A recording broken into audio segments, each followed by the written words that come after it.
মই বিপুল সাঁওতাল মোৰ ধুমুহা বতাহ যোৱাকালি 6টা 6:30 মানত আহিছিলে শিল বৰষুণ আমাৰ ঘৰ দুৱাৰ অকণ অনষ্টি কৰিলে যাতে আমাক অসুবিধা হৈছে ৰাতি শুবলৈ কাৰণ ল'ৰা ছোৱালী লৈ আৰু গৰু বাছুৰ আছিলে সিহঁতে অলপ কষ্ট পালে যাতে আমি অনুৰোধ কৰি আছোঁ যে সহায় এটা বিচাৰোঁ চৰকাৰৰ পৰা যে আমি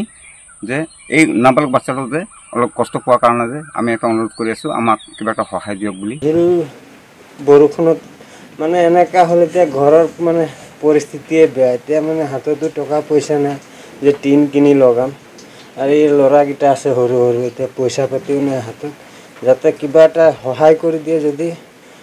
তো আমাৰ মানে অলপ সুবিধা হ'লে হয় আৰু এতিয়া এনেকুৱা পইচা পাতিও নাই আমাৰ হাতত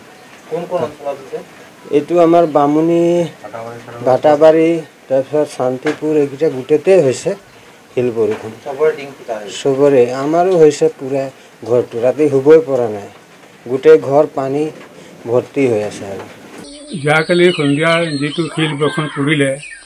আমাৰ ঘৰটো মানে একেবাৰে ফুটা ফুটা কৰি ভৰভৰ কৰি পেলাইছে